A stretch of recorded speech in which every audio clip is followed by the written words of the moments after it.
Bienvenue, chers téléspectateurs, dans une nouvelle interview. La Web TV du ministère de l'Équipement, du Transport, de la Logistique et de l'Eau assure pour vous une couverture spéciale pour les travaux du Congrès national de la route. Aujourd'hui, nous avons l'honneur d'avoir comme des invités dans ce plateau qui est installé exclusivement pour couvrir les travaux de ce congrès. Nous avons l'honneur d'avoir comme invité M. Pierre Copé. Vous êtes le président de la société Vinci. Donc, bienvenue et merci d'avoir répondu favorablement à notre invitation. Et aussi, nous avons comme invité M. Anouar Benazous. Vous êtes le président directeur général de la Société nationale des autoroutes du Maroc. Bienvenue, monsieur. Merci. Donc, permettez-moi de vous adresser une question directe cette fois pour M. Benazous. Est-ce que vous pouvez nous rapprocher un peu plus de l'état d'avancement des différents projets autoroutiers qui sont lancés, qui sont en cours de construction par ADM? ADM s'est lancé dans la modernisation et la digitalisation de son système d'exploitation depuis 3 ans. Sur l'aspect des travaux, on a fait l'élargissement de toutes les gares importantes chez Autoroutes du Maroc et nous sommes en train de travailler sur le lancement, le triplement de Kazawarchid sur une 60aine de kilomètres. D'accord.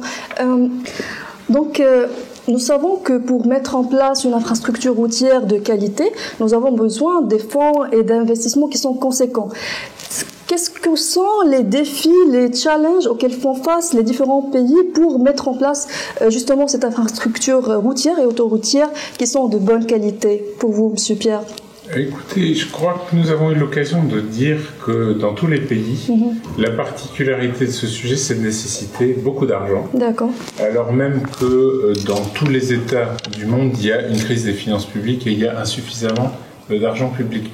La vertu du modèle des concessions, c'est d'amener de l'argent privé sur des projets d'infrastructure, c'est de responsabiliser des acteurs à la fois sur la conception, la construction, le financement et l'exploitation, et de responsabiliser ces acteurs sur toute la durée des concessions, ce qui n'est pas le cas d'un marché public, dans le cadre duquel une entreprise, une fois qu'elle a livré son ouvrage, est libérée de ses obligations. Dans une concession, le concessionnaire est responsable du cycle de vie de l'ouvrage jusqu'à la fin de sa concession, ce qui inclut l'exploitation, la maintenance, les réparations, et qui, du coup, limite les risques de financement pour les pouvoirs publics, qui transmettent à la fois aux entreprises concessionnaires le risque de construction, le risque d'exploitation et le risque de financement.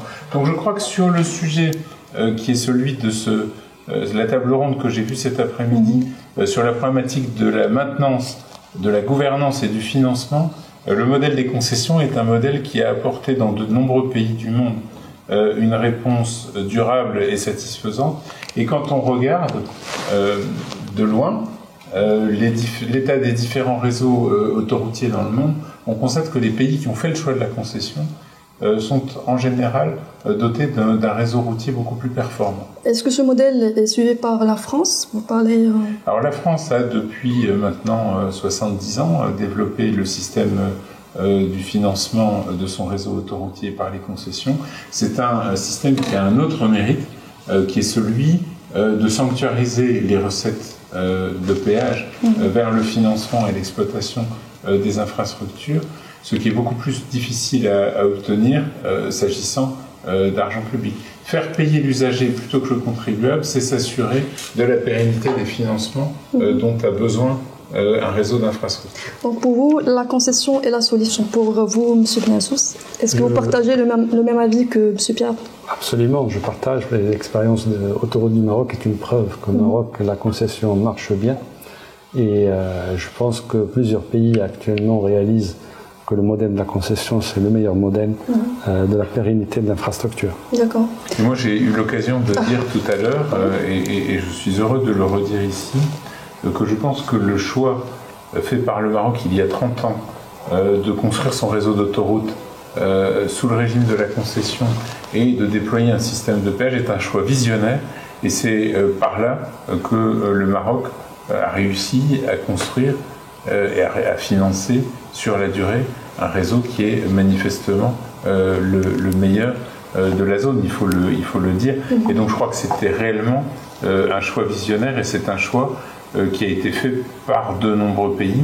Mais je suis heureux aussi de dire ici que les opérateurs des grandes concessions sont en général réunis par des préoccupations semblables, qui sont ce que disait Monsieur le ministre tout à l'heure, des préoccupations industrielles, d'exploitation, de maintenance, de service aux clients, de modernisation du péage, d'information des clients.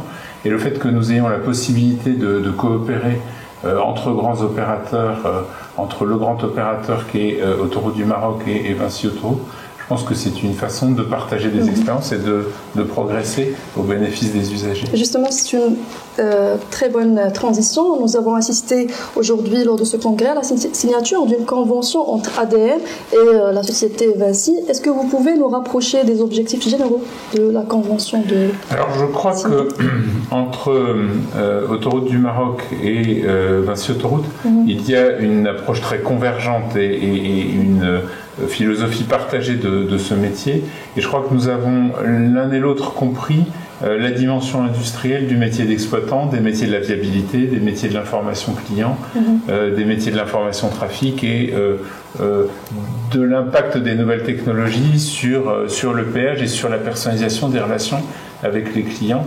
Et on s'est dit qu'il y avait là matière à travailler ensemble, et c'est ce que nous faisons depuis 3 ans.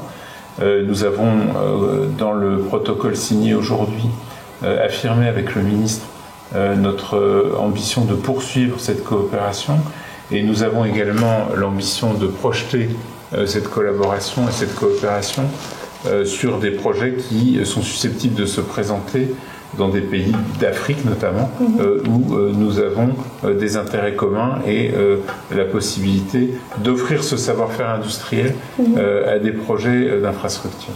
Et pour vous, M. Glazos, que représente cette convention pour ADM ? C'est une convention qui vient dans la continuité de notre coopération qui date depuis 2015 et que c'est une coopération dont nous nous félicitons parce que ça a permis de relever le défi et le niveau en termes d'industrialisation et de modernisation de la Société nationale des autoroutes. Et on met l'expertise à la fois de ADM et de Vinci Autoroutes pour nos frères africains qui sont dans la même expérience que Autoroute était en 1989. Est-ce que, selon vous, le secteur autoroutier, est-ce qu'il a connu une évolution en termes d'utilisation de nouvelles technologies ? Je parle de la construction, de la gestion, de la maintenance. Qu'en est-il de l'utilisation de ces nouvelles technologies ? Je crois que c'est très considérable. C'est-à-dire que le ministre des Transports disait tout à l'heure que ceux qui regardent tout ça vu de loin et vu de Sirius pensent qu'une concession d'autoroute, c'est une route avec une barrière à l'entrée et à la sortie. Mais qui connaît ce métier sait qu'il y a beaucoup de savoir-faire et beaucoup d'industrie derrière ce métier et son exécution au quotidien. Et les nouvelles technologies, l'intelligence artificielle, le digital, la dématérialisation, la personnalisation des relations avec les clients sont autant de choses qui ont révolutionné et vont continuer à révolutionner complètement le métier. Nous allons, pour ce qui nous concerne en France, lancer bientôt un système de covoiturage qui est entièrement digital, entièrement dématérialisé, qui permet de mettre en relation les usagers de l'autoroute avec des autostoppeurs, comme on disait avant le digital, avec l'idée qu'on peut optimiser l'utilisation des infrastructures en mettant en relation ces différents utilisateurs. Donc oui, les nouvelles technologies bouleversent complètement nos métiers. Et si j'entrais dans les détails, je pourrais vous dire que en dehors de la relation avec les clients, le digital bouleverse aussi la conception, la construction, l'exploitation et la maintenance. Songez qu'aujourd'hui, quand on construit une autoroute, on en fait la conception de manière complètement digitale et que le concepteur va transmettre au constructeur des plans complètement numériques qui vont être exécutés, et ensuite l'exploitant va avoir la maquette numérique de l'ouvrage qu'il va exploiter et va donc pouvoir organiser sa maintenance avec les outils digitaux. C'est ce qu'on appelle le BIM en bon français. Building Information and Modeling. Mais cette idée-là est, je crois, une illustration que dans l'exploitation, maintenance, dans la conception et dans la construction des grands ouvrages, les nouvelles technologies ont fait une incursion massive. Donc on optimise le temps, l'effort, donc une affaire... Je crois qu'on optimise, on partage l'information à très grande vitesse et du coup on fait des gains de productivité dans les échanges d'informations. Chaque acteur a le même niveau d'information et puis dans la relation client, dès lors que le digital permet d'identifier les comportements des clients, on est en situation de proposer aux clients des services personnalisés et des informations personnalisées. Par exemple, si on sait que M. Benazous prend tous les matins le même tronçon d'autoroute, on peut lui pousser une information sur son smartphone lui indiquant le temps de parcours qui correspond à son trajet habituel puisqu'on le connaît. D'accord, donc vous étudiez un peu le comment dirais-je, le behavior, le comportement des consommateurs, c'est bien ça? Oui, bien sûr. Bien sûr. Donc je passe à M. Benazous. Qu'en est-il de la recherche scientifique? Je me rappelle de ADM Academy.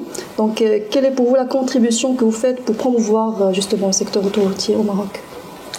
Sur la recherche, ADM Academy a des coopérations avec les grandes universités marocaines et écoles d'ingénieurs. On travaille sur tous les problèmes géotechniques, on travaille sur la technologie. Maintenant, l'intelligence artificielle devient quelque chose applicable à l'autoroute. Et donc, ADM Academy est devenu un hub pour partager le savoir-faire de ADM et des universités. D'accord. Donc, par ceci, je vous remercie infiniment mes invités. Merci M. Anwar Benazous, vous êtes le PDG de la Société nationale d'autoroutes du Maroc. M. Pierre Copé, je rappelle que vous êtes le président de Vinci. Merci beaucoup pour toutes ces réponses et tous ces éclaircissements. Et merci beaucoup, mes chers téléspectateurs. Vous pouvez voir ou revoir cette interview sur le site web du ministère. À très bientôt.